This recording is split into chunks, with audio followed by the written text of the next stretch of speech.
Hey everyone, welcome back to FPL Fran. Today's video is going to be the Game Week 10 cheat sheet as we look ahead towards Game Week 10 and beyond. We're going to be looking at some updates here with not too many fixture changes, I would say, for teams, but definitely a small little swing here for Liverpool as they're about to enter into 2 home games in a row and a Southampton fixture in the not too distant future. So that's a huge benefit there. Otherwise, I think we're still sort of reaching the end of another nice Tottenham fixture swing before they have that Man City match in Game Week 12. Where it's a nice turning point into more Chelsea players and more Arsenal players that we've mentioned previously in the series. I still have changed my mind on certain players. The big doms have absolutely been atrocious, and I will reflect my thoughts on players like that, not just looking at purely fixtures, of course, but just looking at data as well, and ultimately performance too. Another thing to mention right now in terms of a generic macro shift that I'm seeing within the game is there's so many options within the budget forward positions. I think that you're spoiled for choice there, and a lot of the players at that sort of 4 or 5 X position up until, let's say, the 6 X position in the forward position is much better than in the midfield options that we have now, particularly as we enter into a tougher run of games for some of the midfield options. But then also we're just generally seeing much more performance overall from teams and players specifically like Wolves, for example, who are about to enter in a good run of games. Wood, of course, as we can see with Nottingham Forest, etc., etc. So that's the generic macro shift. A lot of the funds are also being utilized to actually move into players like Cole Palmer, also a kind of multi-premium structure. I actually started the season thinking that it was very unlikely that we'd be using too many premiums, but what has shown to be the case is players like Saka and Palmer, in my opinion, have actually taken another step up.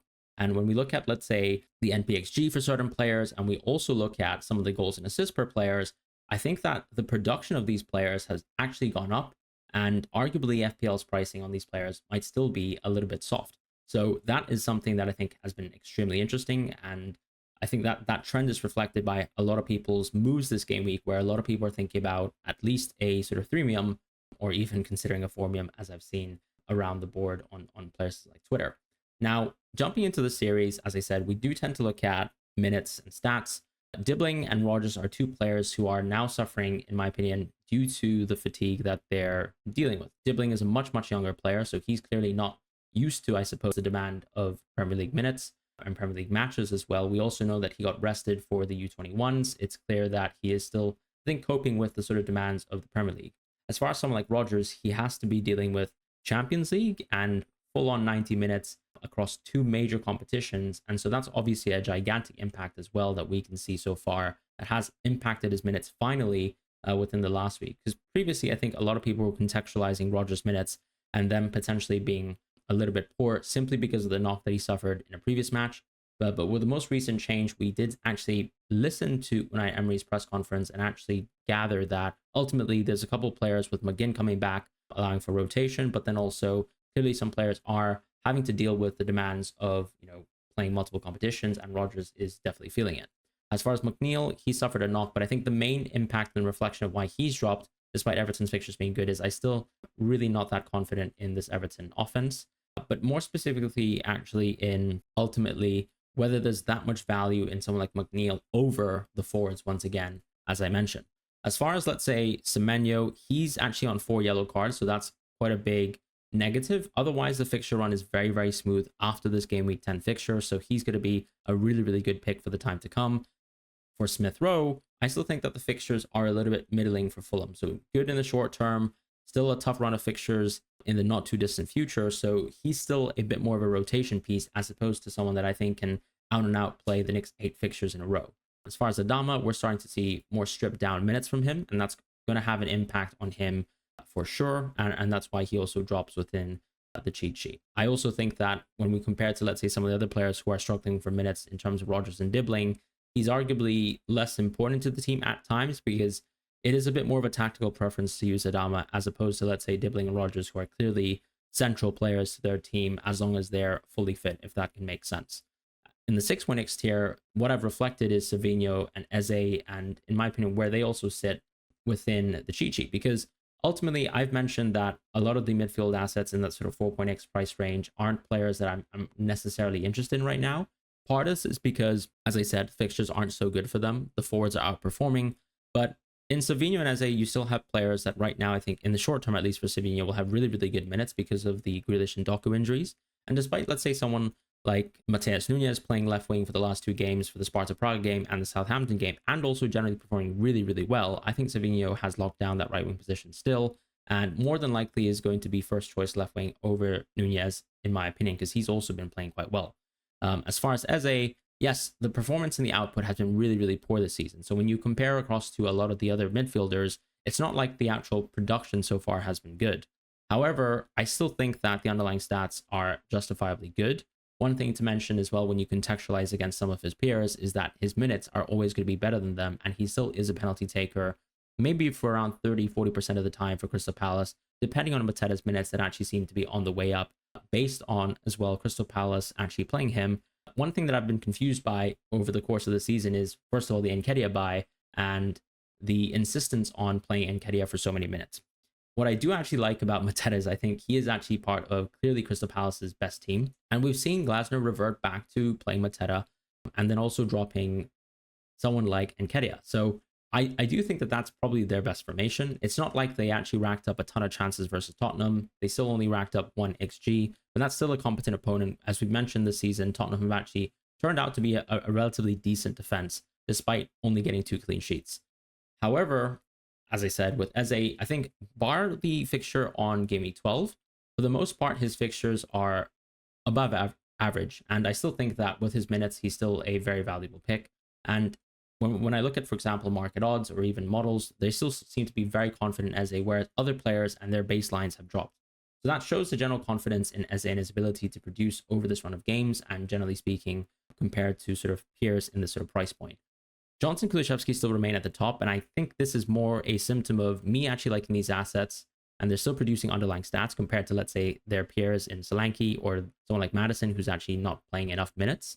As far as, let's say, where I think Johnson and Kulusevski will end up in a few weeks' time, they could probably drop, right? As soon as we get closer and to, let's say, that Man City fixture, there's still going to be a good Tottenham run of games ahead after that.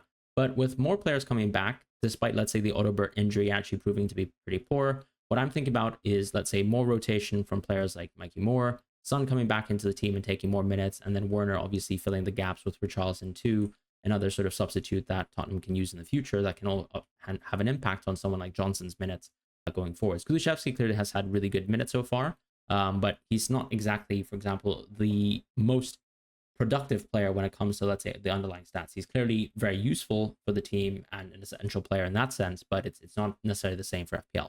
With Garnacho, we know that there's going to be an impending Man United change. I'm still expecting that this weekend we're going to have Ruud van Nistelrooy. My opinions on United aren't going to change too much until after the Chelsea game, where maybe it's likely that Amorim will come into the team. His style is more of a 3-4-3, or arguably what some people see as a 3-4-1-2. And the way I see it is someone like Garnacho could actually end up playing potentially a wing-back position, particularly with the amount of injuries that United have in the full-back positions. If Mazraoui, for example, misses out on a game, you could see him play there too. But there's 3 attackers in the system. Sometimes it can be played out as a 3-2-2-2. What I would be interested in, of course, is sort of looking at how this team is going to interact with, let's say, the role of Bruno within a new system. And then also the minutes of, let's say, someone like Rashford, if, you have this new manager bounce and maybe he can actually reignite some confidence. I'm not going to push the needle on someone like Rashford. I think Garnacho has been much more stable so far, but Amad Diallo could easily get a lot more minutes. And that's why I have a little bit of fear to move Garnacho too far up before we really see the actual managerial change in terms of the permanent change and so on and so forth. As far as, let's say, the 7.x tier, no changes because I feel like I'm really happy about moving Bowen up last week. It turns out actually that with Paqueta off the field, that Bowen is the penalty taker, the designated penalty taker of the team. That's a huge and gigantic change to my previous conception of Bowen and his ability to take pens. So for me, that's just a net positive because we know that Paqueta's minutes this season have not been perfect. There are games where he gets maybe subbed off at 45, maybe at 70, 75, and that's just generally another good impact, similar to Eze, where for a large portion of the game, you can still see Bowen take penalties, which I think, of course, is a huge plus, and we saw that borne out within the United game as well. With Gordon, we know that he's still struggling with an injury. With Madison, his minutes are still extremely poor, and I know some people might want to even sell him this week, which I think is still viable, or you can hold him till Ipswich just because the fixture is that good. As far as Bruno, once again, like Garnacho, I'm not ready to move the needle entirely on Bruno immediately. I still think that the squad ultimately of United is quite poor, but the run of games is very good. So he's more than likely someone who could very well move up to being a green pick as soon as we see the manager set in, and maybe we see another game and understand sort of what the role of Bruno is under a permanent manager. As far as Foden, he drops. We've seen this season that his minutes have been precarious. The best minutes so far have been in that 90-minute match versus Southampton, as well as some of the Champions League games. I still think that we're entering into slightly worse fixtures now with City. So unfortunately, that sort of dream run of maximizing on Foden's minutes over the last 2 games has gone. But one thing to add about Foden too is ultimately we still know that he's got that pedigree. This season, though, the goals and assists have dropped. Underlying stats haven't really changed too much, which indicates to me that Foden just really needs more minutes to sort of prove what exactly he has been for the most part of his career, which is an extremely, extremely positive finisher. And I have no doubt he's probably going to return to performing very well at the end of the season. So that's sort of my opinion on Foden. But I still think the minutes are a little bit shaky. If, let's say, Savinho and Nunez play winger minutes, you're still dealing with a lot of players who can actually play inside. And although we don't have a conclusive update on someone like KDB, ultimately, I think Foden's minutes will be reduced over this run of games, despite his ability to start now being a little bit more alive than it was at the start of the season between, let's say, game weeks 1 to 5. In the next tier, I still think that all these players are amazing, and I've given Salah a big fat rise as well, which is more than deserved. He's been absolutely smashing in terms of points and even amongst tough fixtures, and his peer in terms of the sort of, I guess, cash cow element of the game for being a full premium in Haaland has completely not delivered over a much better run of games. Now, it makes sense that Haaland's had much better chances. The expected goal performance over the last few games have definitely benefited Haaland, but he's simply not finished his chances, whereas Salah has gotten penalties in key games and even scored, for example, in an extremely tough game in the Emirates in that match as well. And as you know, with FPL, swings do happen very brutally like that.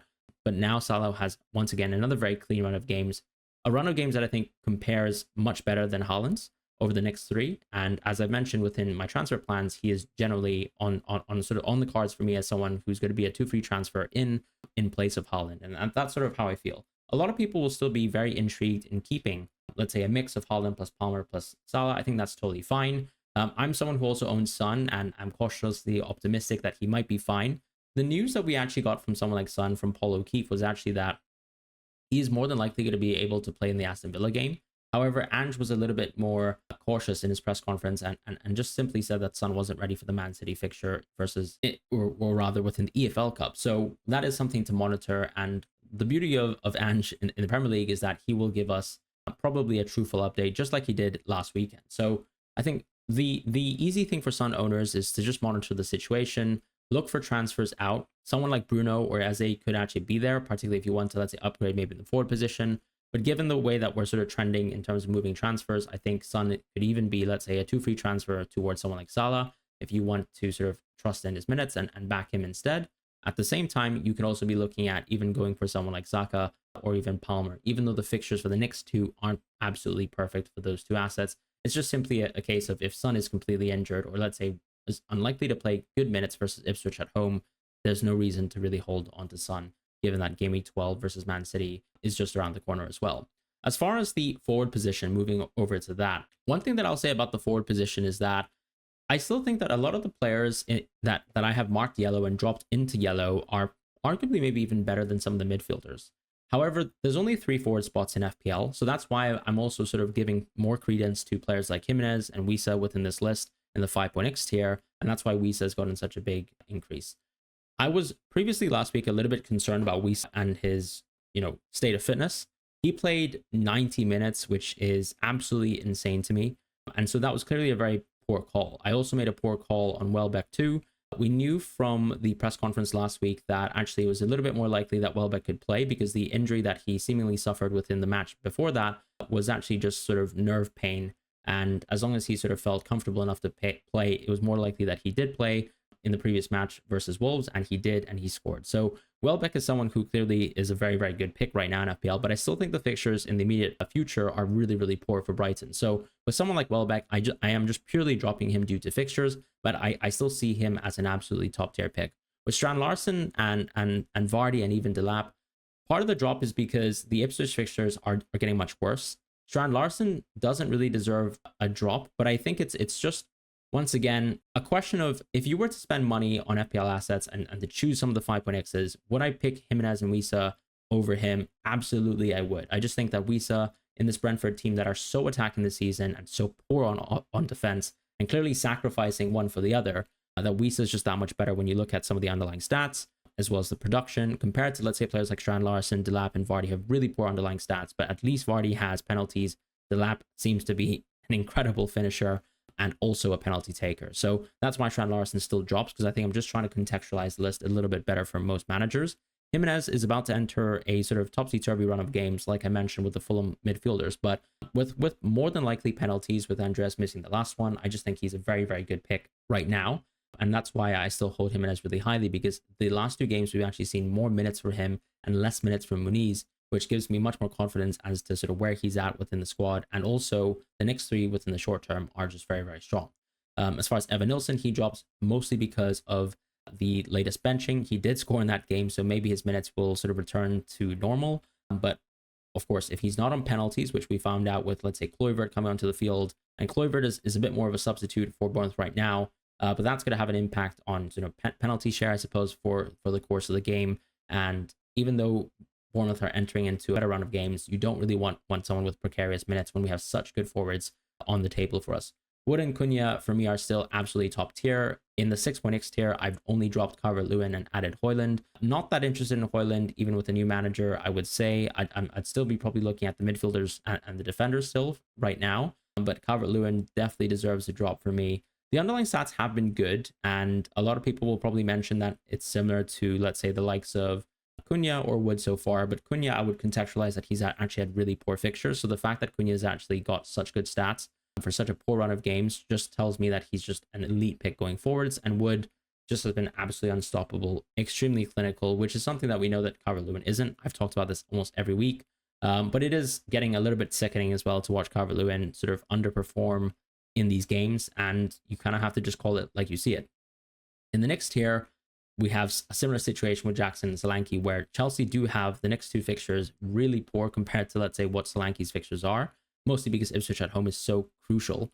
I still think that as a Solanke owner, I'm going to give him Ipswich at home, but am I utterly depressed at the sort of underlying data that he's actually racked up so far, and has his underlying data absolutely dropped off a cliff? Yes, it has, whereas Jackson has just looked absolutely incredible and seems to be average at least 80 minutes a game, despite Nkunku being a threat for him. So Jackson has just been absolutely insane. And when you contextualize that his non-penalty expected goal involvement numbers are similar per 90 to Haaland, and he is almost half the price, that's kind of the tail of the tape so far this season. Of course, Haaland is a 95-minute player, but yeah, it's also really nice that Jackson has been also finishing against his XG perfectly. So he's not been an underperformer so far. That could change over the course of the season, but as I said, within even the start of the season, I wasn't so convinced that Jackson would be a poor finisher just based on what we saw, which was a smaller sample from last season. So really nice to see him start the season very hot. With Darwin, we expect that Jota will come back with the next international break, but that still means that I would say coming back into the first game after the international break, I'm expecting Jota to be benched and potentially coming off the bench. So we're expecting something like maybe 80 to 90 minutes for the Brighton game, maybe once again 80 to 85 minutes for the Aston Villa game, and then actually maybe 60 minutes in the Southampton game. That could be enough to justify a Darwin short-term transfer, but I still think when you look at the underlying stats this season, it has been really underwhelming. Has he played better in recent games? Absolutely he has, and his best game arguably for the team has been a game like, let's say, Leipzig, but I would still say he does feel like a bit of a yo-yo transfer. And when you have players who have much more permanent spots, who don't need a future free transfer booked away from them potentially, I'd still probably swerve from Darwin, even though I can understand the temptation from some managers to go there. With Isak, it's just about reflecting that he's still a very, very good pick, really, really good minutes, a penalty taker as well, which, let's say, when you compare to a Solanke or a Havertz or even a Jackson, he still has that sort of advantage. And whilst Newcastle still have a tough fixture in the next 2 with Arsenal and Nottingham Forest, I still think he deserves a rise just simply because of the numbers that he's been racking up, and also the Wilson timeline being delayed, and that's simply it. As far as, let's say, Watkins, I do think he deserves a drop, however, because we see that the Champions League rotation is affecting his minutes a little bit. Not a lot, in the sense that he's sitting on the bench or Duran's playing a lot more minutes, but he's still an earlier sub than most. We still don't think he's on penalties. He is entering a pretty tough run of fixtures and is still pretty costly compared to some of the other great picks that we have in more cheaper positions. So that's why I've given Watkins a bit of a drop. And Haaland has also gotten a similar equivalent drop. I've mentioned that Haaland and Salah are players that I think sort of move in tandem with me. And sometimes, of course, both Haaland and Salah can have amazing fixtures. And we might want to sacrifice the likes of Palmer, Saka, and Son to get both Haaland and Salah into our teams. But right now, I think this is a pretty good run of games where you can maybe ignore Haaland and consider moving him out of the team. Are these tough fixtures at all? Not necessarily, right? It's still Bournemouth, Brighton, and Tottenham. When you read those fixtures, they're clearly green for a player of Haaland's quality, but it's a question of where can your squad move? Are there better captaincies week to week? And I do think that, for example, as I mentioned within the midfield position, I'm more than likely going to captain Salah or Son over the next 3 weeks. And that sort of takes away and dents the appeal of someone like Haaland within a team structure for me.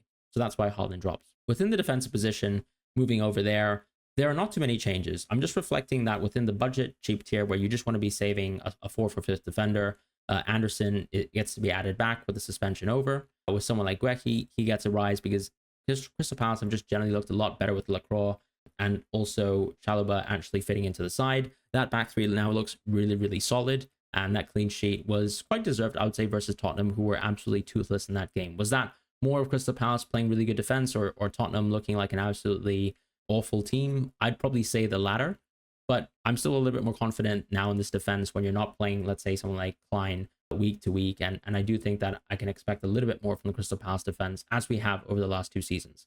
As far as Pinnock, he gets a drop simply because Brentford have been absolutely awful in defense. Van de Ven also gets a drop because I do think that with his sort of price rising, it's just worth reflecting that Udogie is still a little bit better than him when you look at some of the underlying data. On top of, let's say, someone like Robinson, his underlying data has been really poor for a fullback, and I think Fulham's defense haven't been exactly where we thought they would be. They have really good fixtures in the interim, but then actually gets a bit worse. And so at 4.7, I still think he's not really someone that you could probably use the funds on. Ait Nouri clearly is a very top pick in that sort of tier of poor defense, but really high quality attacker. And as I mentioned, Leif Davis also belongs in that sort of bracket as well. But Leif Davis's fixtures are getting a lot worse, whereas Ait Nouri's fixtures are basically entering into their sort of green swing. In the 5.x tier, we have Dalot rising. Yes, Van Nistelrooy is currently the interim manager. I'm not really planning on bringing Dalot in this week, for example, but Dalot is definitely going to have a good run of games, as you can see with Leicester at home and Ipswich up ahead. And I think ultimately, as someone who can play both wing back positions, maybe even right center back, which is unlikely, he's just going to fit like in any position for any manager, I would say, who comes into this Man United team. And honestly, anyone that's not Ten Hag can probably actually cook something with this United team. And if there's anything that they've been half decent at this season, it's been getting clean sheets. So that's Dalot for you. As far as Konate, once again, with the slightly better Liverpool run of games, although I still think it's more tilted towards offense than defense, because Aston Villa and Brighton are teams that can definitely score versus a team like Liverpool. But this is a decent-ish run of games for Liverpool, and if you want to be invested in their defense, Konate is there. But at the same time, you still have someone like Kelleher, although Alisson's probably closer around the corner for the next international break. And ultimately, let's say Porro, I still think is really good. A lot of people have been asking the question about, why spend the money on players like Porro, and even arguably why spend the money on Trent. Porro and Trent have not necessarily delivered so far when it comes to goals and assists as fullbacks, but I still think when you look at the underlying data, it's more about the promise is there for them to deliver in the future. And as we continue to look ahead, I still think that from some of the matches that I've seen from Porro, he's still racking up enough shots. He has the finishing quality, in my opinion, to score and produce there. The underlying stats for defense for Tottenham are still good enough for them to get clean sheets over this run of games beyond the Man City one as well. As far as for someone like Trent, similar sort of thoughts where Liverpool clearly look like the best defense in the league so far this season, even though you might hold them a little bit behind Arsenal on a team strength basis. That Trent, with his really insane underlying stats, although a little bit worse than last season's, is still a very top pick over this run of games. And once again, it comes down to team structure. If you don't want to be spending money on Trent, I can understand that you want to be spending money instead on players like Palmer and Saka, and that's fine. I personally have decided to make that decision for my own team because I've invested into players like Lewis and Guardiola, but as their minutes maybe might wane with more rotation, with Ake coming back, with more players coming back into the team and City rotating a bit more, someone like Trent still provides you a lot of value because you can guarantee that his minutes will always be there. And whilst someone like Robertson might, let's say, have precarious minutes because Tsimikas can play in certain games, or Van Dijk just simply doesn't have the same sort of underlying data quality as Trent, that's why I think Trent still has a lot of value. That's why I still think Porro has a lot of value too. Robertson and Van Dijk still ultimately rise with slightly better Liverpool fixtures now. As far as White, I've also given him a rise with him coming back into the team. We also know that there's a Calafiori injury, which sort of locks down his minutes completely. On top of that, Saliba has gotten a drop, and that's simply because of a reflection of underlying stats. White is someone who actually is a fullback who can actually produce on attack, and that's why I think he's worth his price point. Whereas Saliba probably is the Arsenal defender that I would look at to the least within this team so far. And Gabriel, we've put an asterisk around him because we don't know exactly what is going on with his injury. As far as the goalkeepers, just to round off the series, Henderson gets a rise.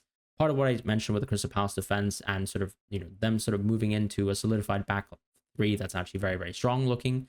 Fabianski I've added, but I still think he's a differential because I'm not sure, whether Fabianski is going to basically usurp Areola entirely for now. Right now, it seems like Fabianski is the one.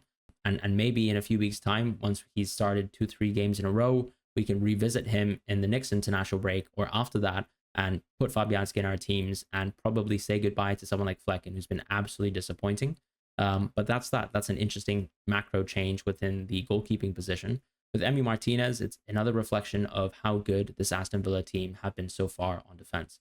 I think just to sort of show and compare to some of the other peers, Vicario is pretty close, to be honest, but Martinez could be a really nice spot at that 5.0 position as a season hold. Some people don't like rotating goalkeepers, and I understand that. So if you want to not spend the sort of money that it takes to own someone like Raya or Ederson or even Allison, Martinez is a nice sort of halfway house between the Sells and Kelleher of the world and the rest.